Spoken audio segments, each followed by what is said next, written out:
Welcome to the fifth and final episode in a Legendarium series about Rome's Bloodiest family. In Part 5, Mother Knows Best, we will talk about how Julia Mamaea effectively ruled Rome during the reign of her son, the so-called Alexander Severus.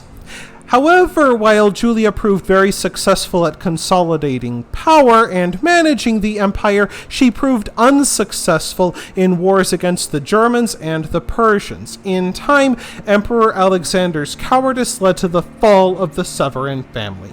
From 218 to 222 AD, Rome was ruled by the Emperor Elagabalus, who became infamous for his bizarre religious practices and outrageous personal life.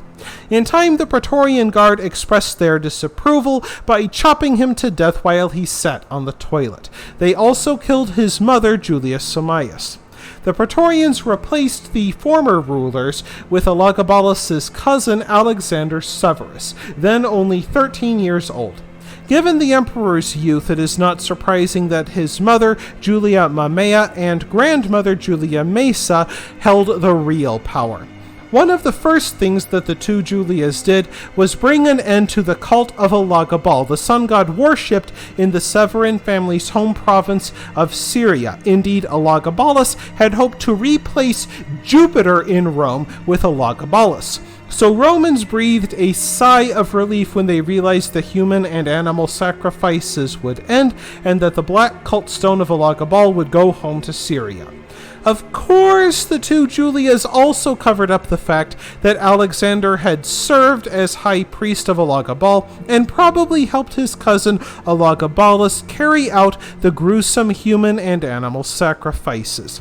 If there were any lingering doubts, the two Julias got rid of them by firing all of Elagabalus's Syrian cronies and replacing them with Roman aristocrats. For a time, things appeared to be running smoothly.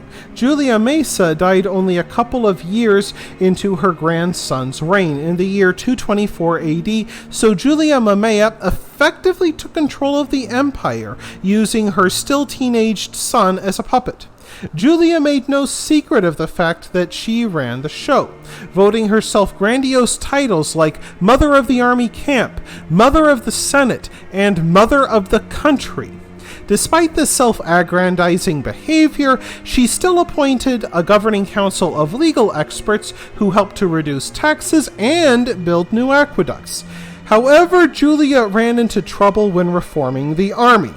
Julia Mamaea had appointed Domitius Ulpianus the commander of the Praetorian Guard.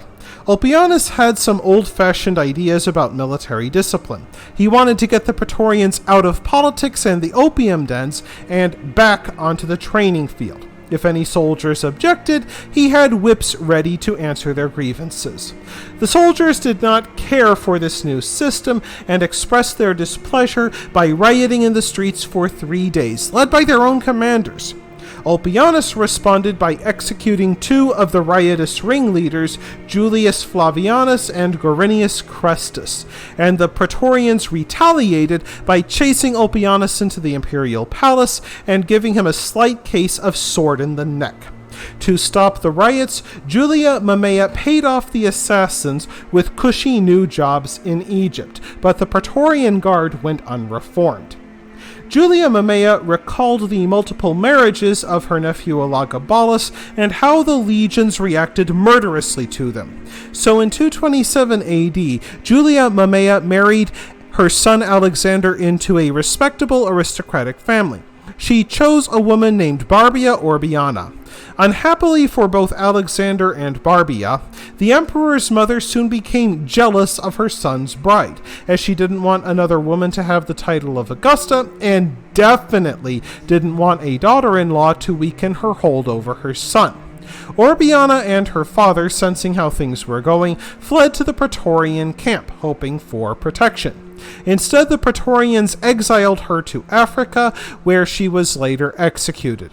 While Alexander protested his mother's cruel treatment of his wife, he was too much under her thumb to actually do anything. And Julia Mamaea never allowed her son Alexander to remarry. With the drama quieting down, Alexander and Julia began focusing on building. The Colosseum had been damaged years ago by lightning, so they focused on rebuilding it and expanding the baths of Caracalla. Alexander also built a new bathing complex called the Thermae Alexandrinae, which included a large garden and water supplied by a purpose-built aqueduct. Alexander even donated oil for lamps so it could operate throughout the night. However, in later years, the Severan family faced problems far worse than imperial soap operas. Parthia had long been Rome's eastern rival, and the Severans had won some crushing victories against them in the past. But around the time of the Orbianus scandal, the Persian king Ardashir overthrew the Parthian king Artabanus and refounded a new Persian empire, much more energetic and determined than its Parthian predecessor. Around 231 AD, Julia, Mamaea, and Alexander traveled east to respond to this new threat. In a warning of things to come, several commanders tried to mutiny against Alexander, claiming that he was too weak to wear the purple. Ultimately, the plan failed, and the leader of the mutiny drowned himself in a river. When the dust settled, Alexander and his commanders chose a three-pronged offensive.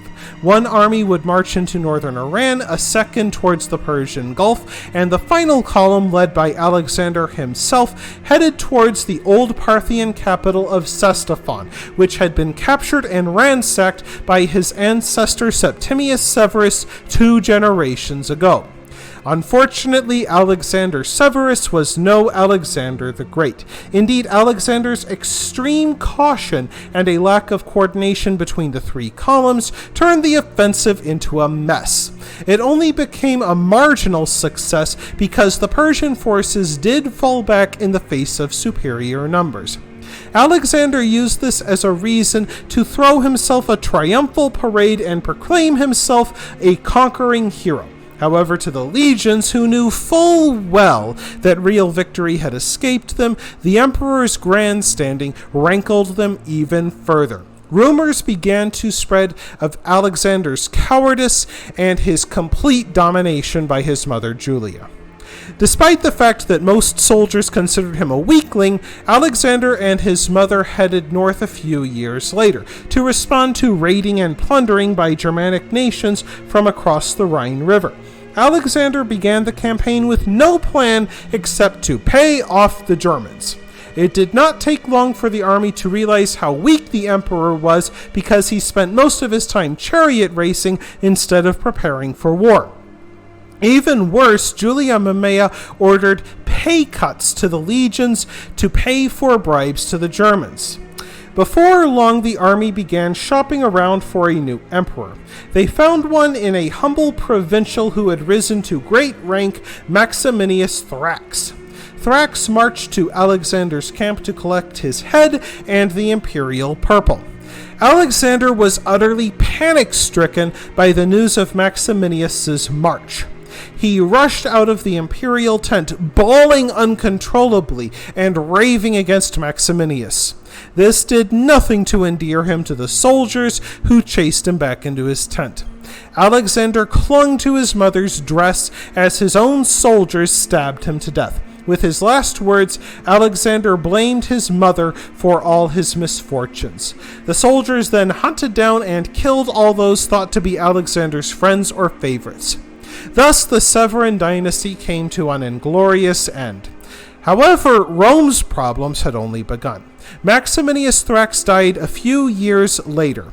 He would be the first of many barracks emperors who rose and fell with bloody regularity. Rome's crisis of the 3rd century had begun.